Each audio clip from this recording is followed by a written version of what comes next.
नमस्कार। हेलो दोस्तों, नमस्कार। आप लोग कैसे हैं? आशा करता हूँ कि आप लोग बहुत ही अच्छे होंगे। और मैं डोल स्टार्टर का मैं डायग्राम बना के दिखाता हूँ ताकि आपको अच्छा से समझ में आ जाए। दोस्तों अभी मैं फ़िलहाल ये देखिए, यहाँ से मैं एक लाइन ले रहा हूँ जो कि ये मेरा पी है, ठीक है दोस्तों। और इसमें हम एक ऐसे लाइन लेंगे, ये OLR का ऐसे भी लेते हैं, OLR का सिंबल होता है और इससे पता चल जाता है कि ये ओवरलोड का है। तो मैं ओवरलोड का NC ले रहा हूँ दोस्तों। तो मैं NC ले रहा हूँ तो इसमें NC लिख दिया हूँ OLR का, ठीक है दोस्तों। ओवरलोड का NC है। और इसके बाद मैं क्या करूँगा, एक स्टॉप पुश बटन लूँगा जो कि ये स्टॉप पुश बटन है, ऐसे मान के चलिए। ये स्टॉप पुश बटन है, स्टॉप PV इसको कहते हैं। उसके बाद हम लेंगे यहाँ से और एक स्टार्ट पुश बटन लेंगे जो कि ये कुछ इस प्रकार से होते हैं, लेकिन इधर से होगा दोस्तों, ये इधर से नहीं होगा क्योंकि ये इस तरह से दबाएगा। तो मैं यहाँ से ले लेता हूँ पुश बटन। और ये जो है उसके बाद हमारा एक कॉइल बनाया जाएगा जो कि एक कॉन्टैक्टर की कॉइल है दोस्तों। और इसको हम यहाँ से हम एक ऐसे, अगर हम यहाँ पे MCB लगाएंगे दोस्तों तो MCB का सिंबल बनाएंगे। और अगर हम न्यूट्रल लिंक बनाएंगे, और मैं इसको न्यूट्रल लिंक बना रहा हूँ तो दोस्तों न्यूट्रल लिंक कुछ इस प्रकार से हम लोग बना के दे देते हैं। और यहाँ पे MCB अगर लगाना चाहेंगे तो MCB का भी सिंबल इस तरह से हम बनाएंगे दोस्तों। और इस तरह से ऐसे करके ऐसे कर देते हैं, ठीक है दोस्तों। और ये MCB का हो जाता है और यहाँ पर P लिख देंगे, ठीक है दोस्तों। मैं आपको समझने के लिए ये देखिए, अब क्या है, ये अभी तो ऐसे अगर दबाएंगे तो ये स्टार्ट तो हो जाएगा, लेकिन क्या है ये होल्डिंग नहीं हो पाएगा। तो होल्डिंग के लिए हम फिर यहाँ से एक कॉन्टैक्ट बनाएंगे, ये NO बनाएंगे और इससे जोड़ देंगे। जब जाके दोस्तों ये हमारा ये K1 कॉन्टैक्टर का NO हो गया, ये NO हो गया और ये K1 है। तो ये कॉन्टैक्टर है हमारा। और इसका पावर डायग्राम जो बनाते हैं दोस्तों, ये इस तरह से बनाएंगे। देखिए R फेस, Y फेस और B फेस। उसके बाद इसमें हम कॉन्टैक्टर का ऊपरी हिस्सा जो होता है, जो NO कॉन्टैक्ट होता है, समझ रहे दोस्तों, ये NO कॉन्टैक्ट जो होता है तो इसका हम इस तरह से कुछ होता है, ठीक है दोस्तों। इस तरह से होता है कुछ, तो इस तरह से निकाल के उसके बाद ओवरलोड में आते हैं दोस्तों। ओवरलोड जो होता है, मैन पावर का कॉइल जो होता है ओवरलोड का कुछ इस तरह से होता है। और उसके बाद ये इस तरह से और इस तरह से ये मोटर में चले आता है और ये मोटर का हो गया, ये ओवरलोड हो गया दोस्तों, ठीक है दोस्तों।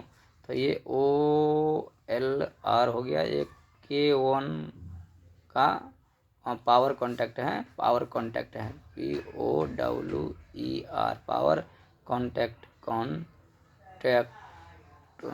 ठीक है दोस्तों, पावर कॉन्टैक्ट है ये।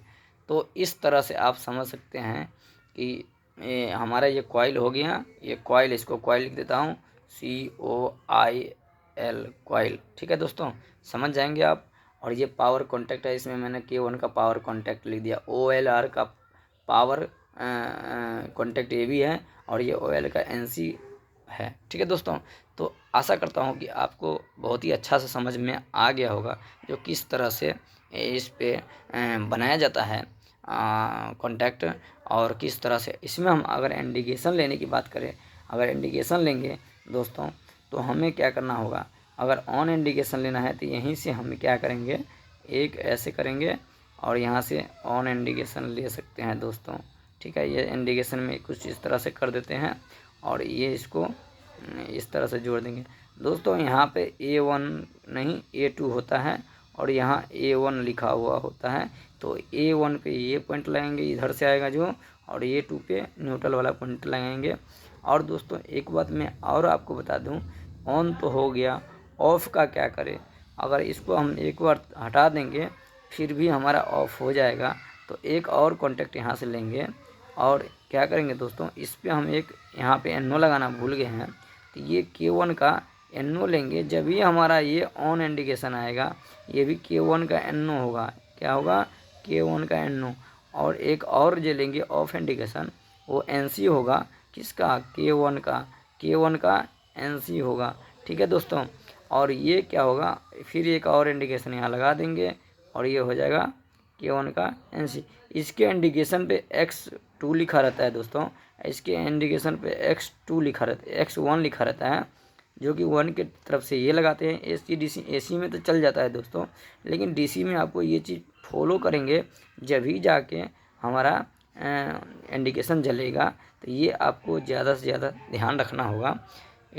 AC DC होगा तो फिर भी आपको ध्यान देना होगा, AC DC में चल जाती है।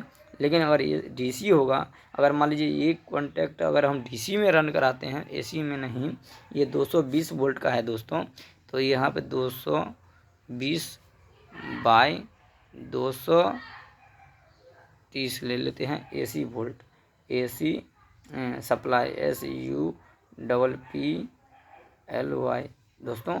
तो कुछ इस तरह से हम इसका कनेक्शन करेंगे। थैंक यू, धन्यवाद आपका। आपको हमारे चैनल को ज़्यादा से ज़्यादा फॉलो और शेयर सब्सक्राइब ज़रूर कीजिए। मेरा नाम है रणवीर, RANVIR। तो इलेक्ट्रिकल रणवीर को आप शेयर ज़रूर कीजिए। इलेक्ट्रिकल रणवीर को आप ज़्यादा से ज़्यादा शेयर सपोर्ट कीजिए। थैंक यू, धन्यवाद।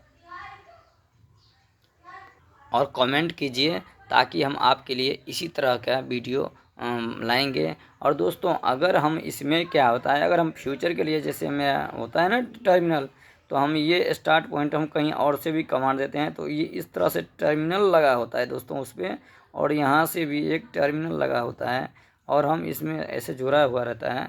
तो इससे हम क्या करेंगे, यहाँ से हम कनेक्शन लेके हम किसी कहीं और से भी ये पुश बटन या खटका लगा के, जैसे हमारे घर के में खटका होता है उस तरह से भी लगा के हम कहीं और से भी इस मोटर को चला सकते हैं। या इससे हमारा घर का अगर सिंगल फेस मोटर होगा तो सिंगल फेस का होगा, अगर 3 फेस मोटर है तो 3 फेस का हम यहाँ से स्टार्ट स्टॉप कर सकते हैं। और इस पॉइंट को भी हम ले सकते हैं दोस्तों, ऐसा नहीं है जो हम नहीं ले सकते। यहाँ से भी हम यहाँ से एक ऐसे टर्मिनल लगा देंगे, और ये पॉइंट ये एक जैसे मान लो ये TV 1 पे दे दिए, और ये TV 2 पे दे दिए, और ये TV 3 पे दे दिए। तो दोस्तों इसका मतलब यही होता है, ये TV 1 के लिए है, TV 2 TV 3। अगर मान लीजिए 3 TV पे हैं तो तीनों से एक वायर ले जाएंगे और इसके साथ कनेक्शन कर देंगे, इससे दोनों पे कर देंगे, जैसे यहाँ हो रखा है वैसे यहाँ पे कर। तो दोस्तों आशा करता हूँ कि आपको बहुत ही अच्छा तरह से समझ में आ गया होगा। ये फ्यूचर इंटरलॉक फ्यूचर के लिए भी यूज करते हैं। फ्यूचर में होता है IF करके लिखा होता है दोस्तों, ऐसे IF लिखा होता है। तो इससे आप समझ जाइएगा ये फ्यूचर के लिए लिया है। अगर उसने कहीं ऐड करना चाहा तो ये यूज कर सकता है, अपने दूसरे जगह से भी स्टार्ट स्टॉप इसको कर सकता है, या इसको इंटरलॉक कर सकता है। तो आशा करता हूँ कि आपको यह वीडियो अच्छा लगे, तो लाइक शेयर कमेंट ज़रूर कीजिए, और ज़्यादा से ज़्यादा शेयर कीजिए दोस्तों, ताकि आपके दोस्तों में ये वीडियो अच्छा से समझ में आए और आपके परिवार खुश रहे, ज़्यादा से ज़्यादा समझे और ज़्यादा से ज़्यादा नॉलेज लें। मेरा यही एक मोटिव रहा है। तो आप हमारे चैनल को फॉलो शेयर ज़रूर कीजिए। थैंक यू, धन्यवाद।